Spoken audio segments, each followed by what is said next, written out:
30 of us in this congregation have a tremendous joy to share, and that is that we did ourselves proud as a church at General Assembly. GA has come and gone, but the effect of the Justice General Assembly will not go away. There were 8 members who offered home hospitality in their own homes. We're going to meet today and talk about what happened with that. 20 members were delegates or volunteers, and at least 30 members attended GA or the worship service on Sunday. The week had a profound effect on us. And the night after GA concluded, almost 20 of us met at Barb Kovach's house to ask ourselves, how do we live up to the promise we made to our multinational partners and to ourselves? How do we help restore human rights in this state and country?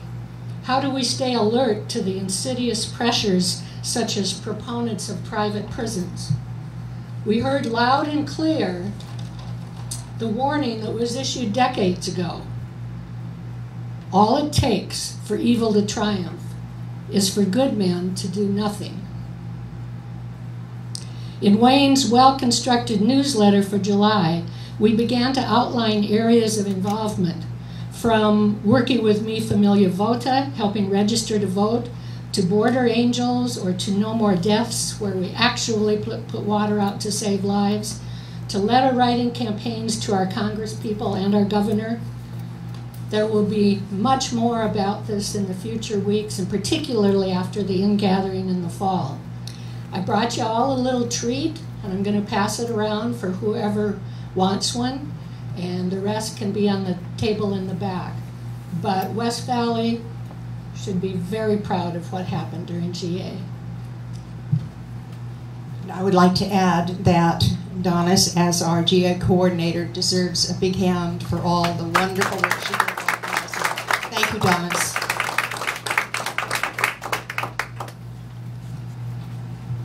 I add 2 stones now, one for the joys and sorrows experienced but not expressed, and one for those who have no community with which to share.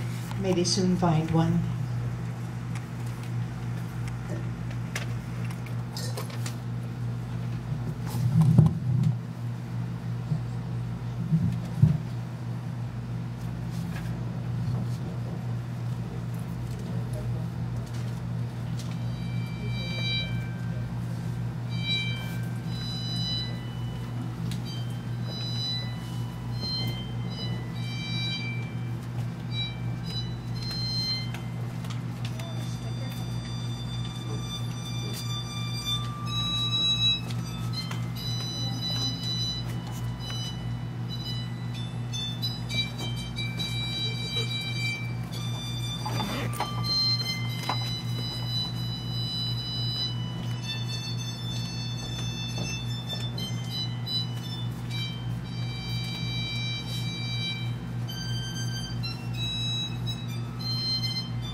Michael Relland has graced our pulpit and our orchestra pit before, most recently just this spring, and I hope I have that right. He's a member at UUCP and a music teacher in Paradise Valley schools and a comrade in strings with our dear Joe Cleland. Michael.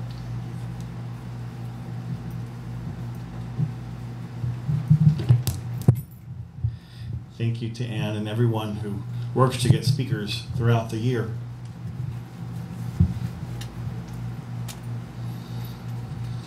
Because we love coming here. I've always been in a small church. I started Unitarian Universalism in this size church, and I'm comfortable in this size church. When I say the word park, Van Gogh would definitely have a distinct idea of a park, of a tree, of a house. And our goal as a faith is to bring, I think what was said about GA, our assembly, to bring all these different voices together from across the world. Unitarian Universalists, UUs for short, are good at asking about that breadth, that assembling of faith, while we march at rallies and support practices that respect all people. We're also able to ask about depth, why we are here for ourselves. UUs are frankly just good at asking questions. Like the joke, I love my favorite joke, about the Unitarian who comes to the fork in the afterlife, and one road marks to heaven, and one road marks to a discussion about heaven. It doesn't even matter what road the UU takes. Or maybe we know what the road is. But it's funny anyway. I picture a UU sneaking into heaven at night, putting the sign there. But today I focus on the depth of our faith, hearing the voice of two would-be Unitarian Universalists whose lives are spent asking what the best road is for them, the best choice, what their purpose is. That's why we listen to our voice. These two people I will speak about, through their personal crises, they heard a small, still voice, and it changed their life. Now we know Vincent van Gogh. His beautiful Starry Night pictures on the back of your order of service. His paintings have touched many and have sold for higher prices than any other art in the world. He painted like no other. Amazing swirls of color, which still now seem to be revolutionary. What people may not know about Vincent are his letters. He wrote over 500 to his brother, Theo. 500 letters. Amazing letters, the most beautiful writings I've ever read. They make up a journal of sorts, where Vincent writes about his life. All the voices in his head. Voices critical of his painting. Voices of his parents, again, mostly critical, unfortunately. Voices of love, grief, sunflowers, God. And these voices travel around a central voice. By reading Van Gogh's letters, we discover a central message, his voice. These letters track the growth of his vision, his thoughts about love, religion, art. And Van Gogh is an example of a person transforming himself through listening to his voice. He grew up in a dark Calvinist home, but his letters reveal very liberal thoughts about a God of love, a God of nature. And here are two excerpts of letters he wrote to his brother Theo as a young adult, about age 20, 21. First letter. In order to love, I think it absolutely necessary to believe in God. To believe in God doesn't mean you listen to everything the clergymen say. To me, to believe in God is to feel that there is a God, not dead or stuffed, but alive, urging us to love again with irresistible force. That is my opinion. A week later, he writes this letter to Theo.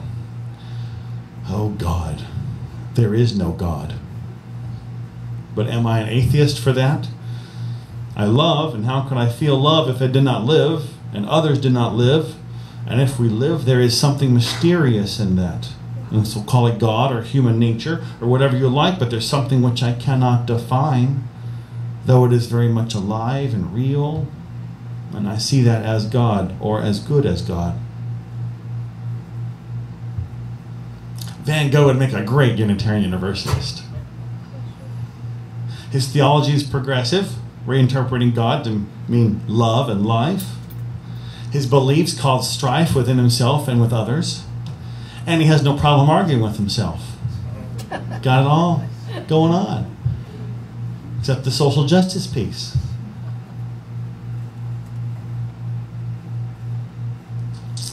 All this spiritual searching strengthens one's voice. So initially, Van Gogh believes like his father, a Dutch Reformed minister, God before all. Then he doubts, says there's no God, and in the end he affirms life, love over all. His questions focus life towards a purpose. For Van Gogh, the purpose was love. Before he gave his life to painting, Van Gogh worked as a Methodist minister in a small mining town in Belgium. He gave everything to the people whom he was to serve. He gave them food, his love, his full attention. He would wake early in the morning, arriving at the mine at sunrise, and would sit and draw the miners coming out of the earth in blacks and whites. Workers emerging from the earth with the dirt and coal that was their life.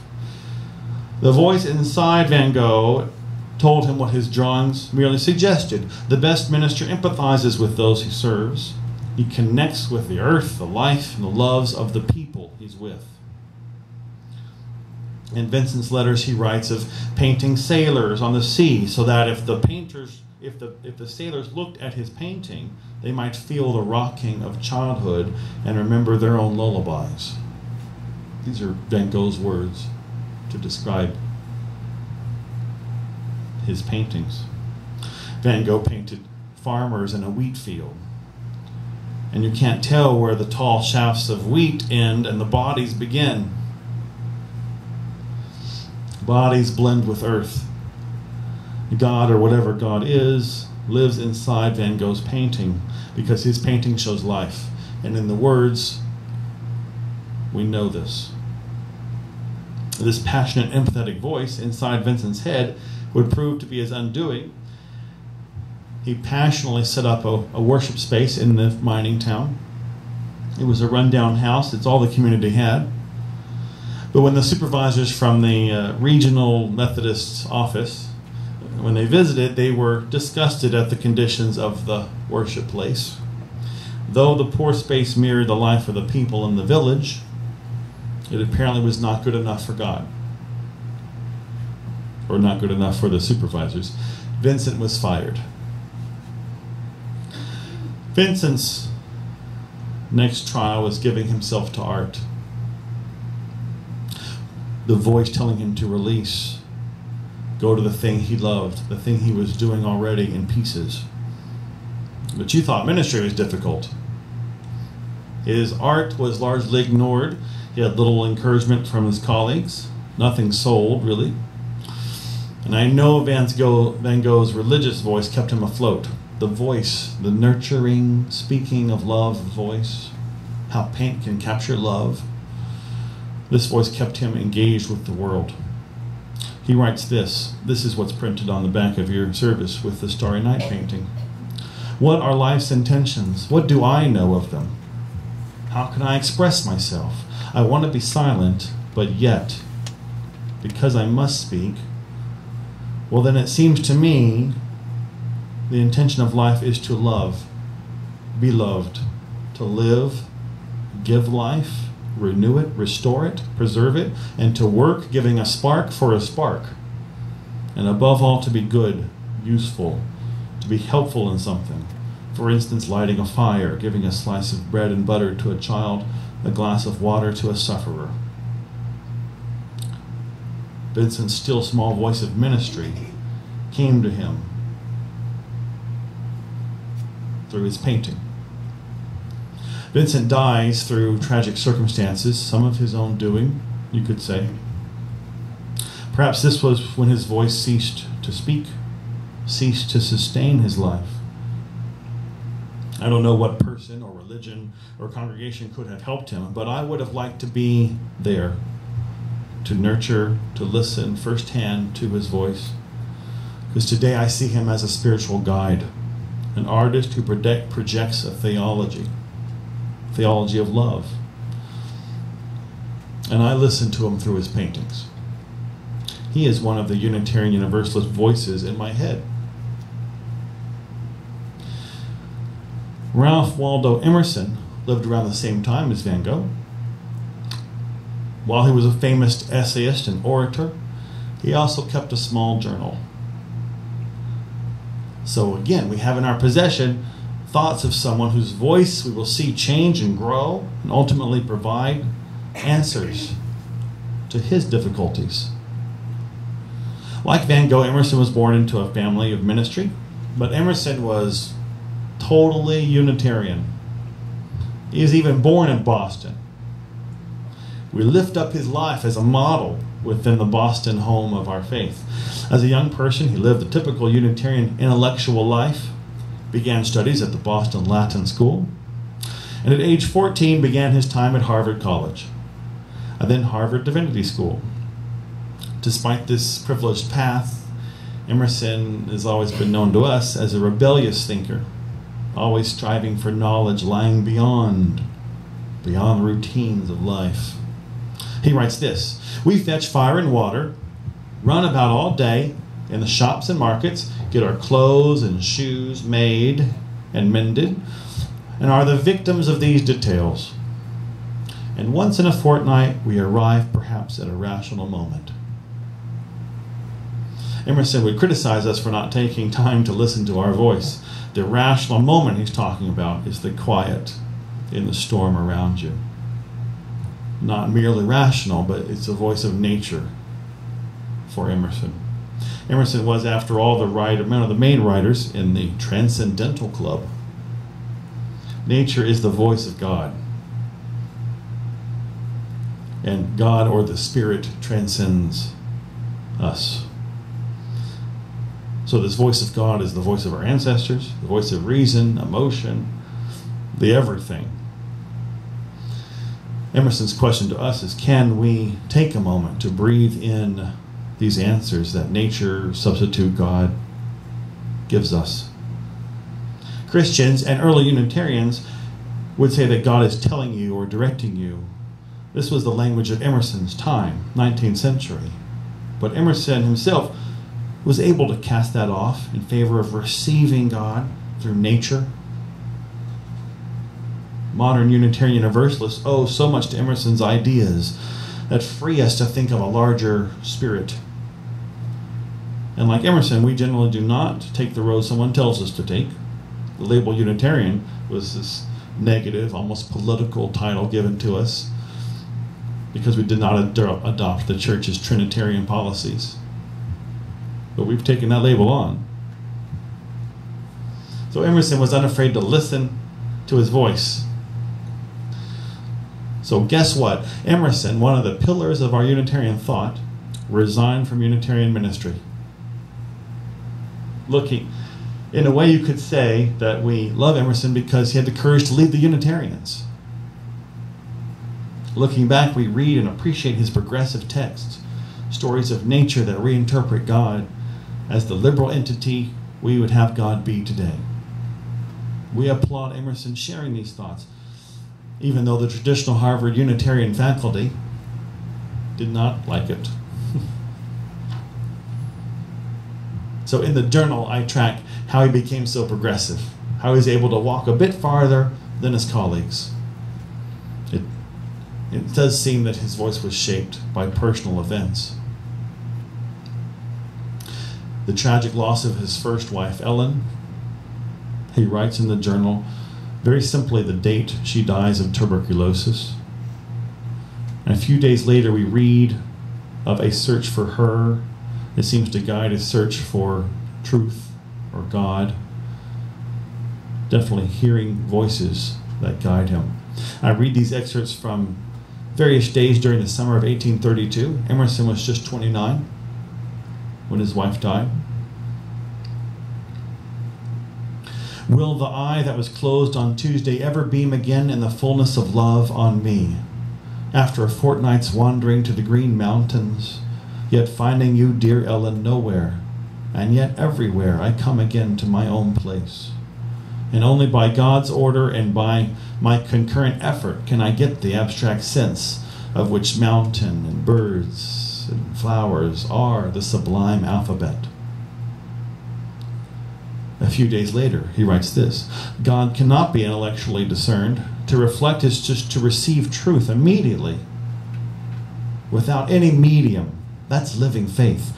All true greatness must come from internal growth. The within and the above are synonyms.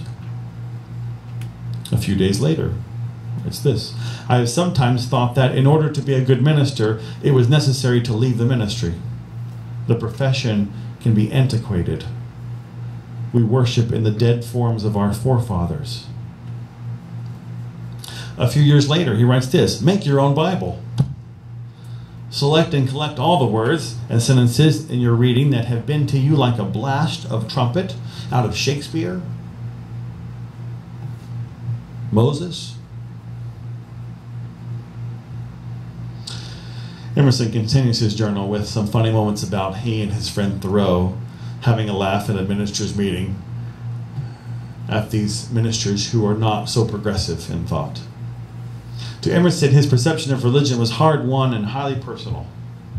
These moments of realization in his journal affirm who he would be without Ellen, how nature would guide him. And as scary as it was for Van Gogh to follow some dramatic new way of painting, it's just as scary to adopt as your spiritual guide nature. Nature is chaos, beauty so powerful it can be distressing, inexplicable. Ellen was like this to Emerson. Emerson believes people are like this. People are not routinized or simple. People do not merely follow what they're told. They can, but our guides today, the Unitarian Emerson, the artist Van Gogh, these people would have us operate in a heightened sense of attention to the voices in our head. Emerson wrote a now famous address to ministerial graduates in Harvard, where he said as much: listen to your own voice. It caused a real terror. It's a fearful thing in many careers, even ministry, to act on your own. I myself have been called a rebel by suggesting my interest in the arts can have the largest voice in a church, a big impact. And it falls on some deaf ears, and I get that. After all, it's my voice, my job to keep to my message. Even if I'm not ever officially hired by a church, I'm an Emerson. I'm a Van Gogh, baby. Well, actually, the church where I'm a member at UU Congregation of Phoenix, we're going to start a theater group in the fall.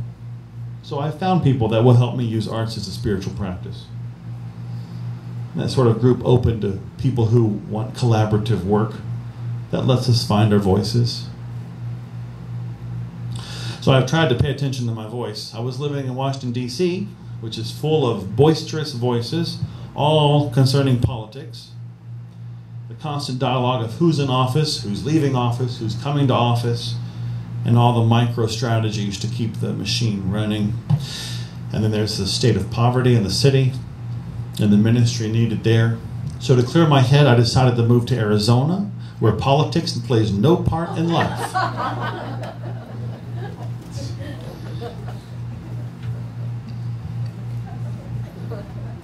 Of course, we know that politics and social justice require a response from our voice. You can spend a lot of time voicing with some voices against other voices. But the depth of your faith begins with the still small voice. People come to UU churches lost. People come hurt by another faith. They come to share, to listen, out of need, and we welcome them. Emerson lost his wife, became disappointed with religion, and spent most of his life searching for a new way to express his faith. The voices in our head and in our heart are trying to process the pain of life, and if we have patience to listen, we can develop the confidence to tune the voice to reflect a larger purpose. And it's so hard to listen to a very still, small voice. And sometimes when you're in pain, it speaks with clarity. So to continue the path for me, I brought up Van Gogh and Emerson, and then I realized how my life itself is very much part of those voices. Because again, this is my voice speaking to you, and my intention was to bring up these guys through history. They're my Unitarian Universalist voices, and I think here's why. 8 years ago, I began a path to UU ministry. At some point recently, I found out I would not be asked to join the ranks of our ministers. I was told I cannot be a minister in the denomination. There's various tests. I won't bore you with it. But some get in, some don't. It's sort of a, I don't know how to explain it. I'm still sort of reeling from it. This is why I want to be open and sharing with you. Anyway, this was like Emerson and Van Gogh. Here I experienced my own life disappointment, a faith crisis. Your faith that you're building towards now is saying, no, we don't want you to do that. Every career has these sort of sways, turbulence. But what does a still small voice say to that? It gets negative, like many voices in our head. I have a friend who just gets up and writes every morning to just spill out the negative voices. Just write them out, get them over with. My little voice finally answers back. Maybe you could do what you love and start a theater group. Maybe being a minister of a 500-member congregation ain't for you. That's okay. So, rejected by my own denominational board, governing board of ministry, I pull a reverse Emerson and I stay. I did not want to stay. I didn't even want to come to church for a while. But I'm here. I talk to colleagues, talk to people I know, and boom, the voice becomes clearer, not negative. I reflect on our progressive past. Thinkers like Emerson, Van Gogh, boom. I'm just like them. I have faith that there's a place for me too, boom. Among people who know there's a better answer to life, boom. By looking inside, looking ahead, looking to each other, boom, boom, boom. So I give into the radical notion that this is a welcoming religion, always inviting, even to me, even to you. We're always stirring with new people who I hope can hear the voice of acceptance that I'm speaking right now. That's Unitarian Universalism. We really think everyone's welcome. We don't just say it. Of course, really making everyone welcome is difficult. Because again, we've all got these voices. So, in Van Gogh's words, our intention, why we're here, the depth of our faith, is this: to love, be loved, live, give life, renew it, restore it, preserve it, give a spark for a spark, above all to be good, to be useful. I ask you to be all this with me, and this gives life to our congregation. Everyone say amen. Amen. Thank you.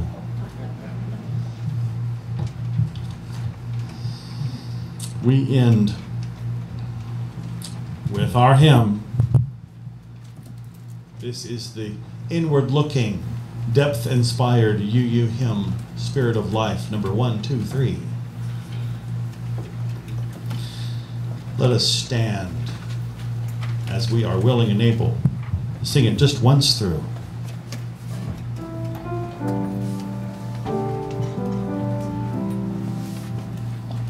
Spirit of life, come unto me. Sing in my heart all the stirrings of compassion. Blow in the wind, rise in the sea, move in the hand, giving life the shape of justice. Roots hold me close, wings set me free. Spirit to me, come to me. Closing words today by Van Gogh. I love reading his words because we don't hear them enough. We see the paint, but here are the words. What a mystery life is, and love is a mystery within a mystery. It certainly never remains the same, but the changes of love and life are like the ebb and flow of the tide, which leaves the sea unchanged. Blessed be. Go in peace.